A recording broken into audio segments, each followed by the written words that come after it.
اللهم صل علی محمد وعلی آل محمد کما صلیت علی ابراہیم وعلی آل ابراہیم انک حمید مجید۔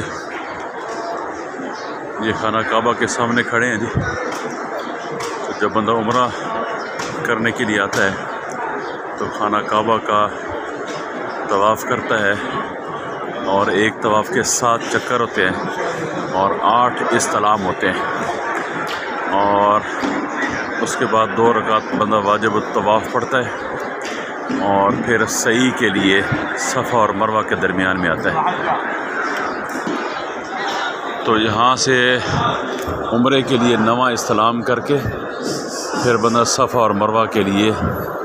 جاتا ہے، اور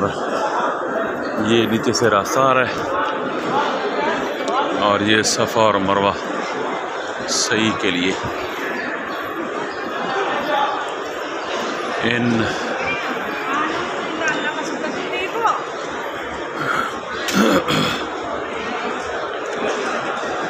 یہ سامنے صفا پہاڑی ہے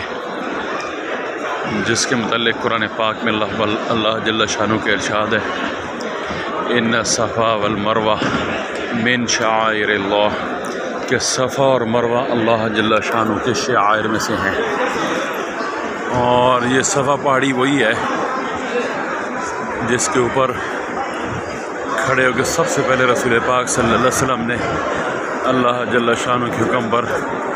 اپنے خاندان قریش اور بنی ہاشم کو اکٹھا کیا، اور ان سے بات کی، اور ان سے فرمایا کہ اس وقت یہ صفا پہاڑی کافی اونچی تھی، اور صفا اور خانہ کعبہ کے درمیان میں گھر تھے اور لوگ رہتے تھے۔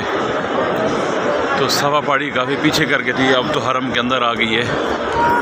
اب تو ایک ہی عمارت میں شامل ہو گئی ہے۔ تو پوچھا بھئی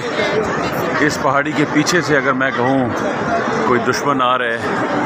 جو آ کے تم پر حملہ کرنے والے ہیں، تو کیا تم اس بات پر یقین کر لو گے؟ تو سب نے یک زبان ہو کے کہا کہ یا رسول اللہ بالکل ہم یقین کر لیں گے، کیونکہ آپ صادق اور امین ہیں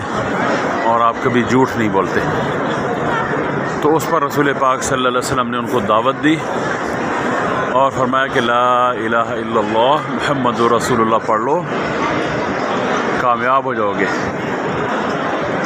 اور میں اللہ کا نبی ہوں، مجھ پر ایمان لے آؤ، اور ان کو اسلام کی طرف دعوت دی۔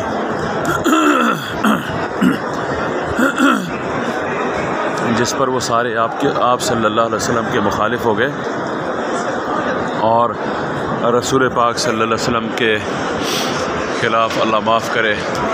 بکواسات اور طرح طرح کی رسول پاک صلی اللہ علیہ وسلم کے خلاف سازشیں ہیں اور تکلیفیں پہنچانا شروع کر دی۔ تو یہ وہ صفا پہاڑی تھی جہاں سے دعوت و تبلیغ کی محنت کا کام رسول پاک صلی اللہ علیہ وسلم نے شروع کیا، اور امت کی ہدایت کے لیے تبلیغ والی محنت شروع کی کہ لوگوں کو اللہ کی طرف بلایا جائے، لوگوں کی آخرت کی فکر کی جائے کہ کس طرح ہو جائے وہ آخرت کے اندر کامیاب ہو جائیں اور ہمیشہ ہمیشہ کے لیے جنت میں چلے جائیں۔ اس محنت کو یہاں سے شروع کیا گیا۔ تو یہ صفا کی پہاڑی ہے، اور یہاں سے سعی شروع ہوتی ہے، اور یہ سعی کے لیے لوگ جا رہے ہیں مروہ کی طرف۔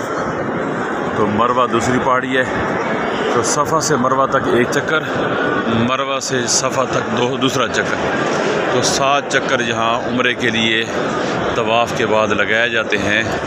اور اس کے بعد حلق کیا جاتا ہے، جس کے بعد عمرہ مکمل ہو جاتے ہیں۔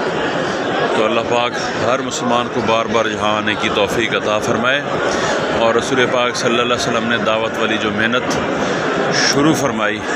اور جس کی وجہ سے دنیا کے لوگوں نے اسلام کو قبول فرمایا، اس محنت کے اندر ہمیں بھی اپنا جان، مال اور وقت لگانے کی توفیق عطا فرمائے۔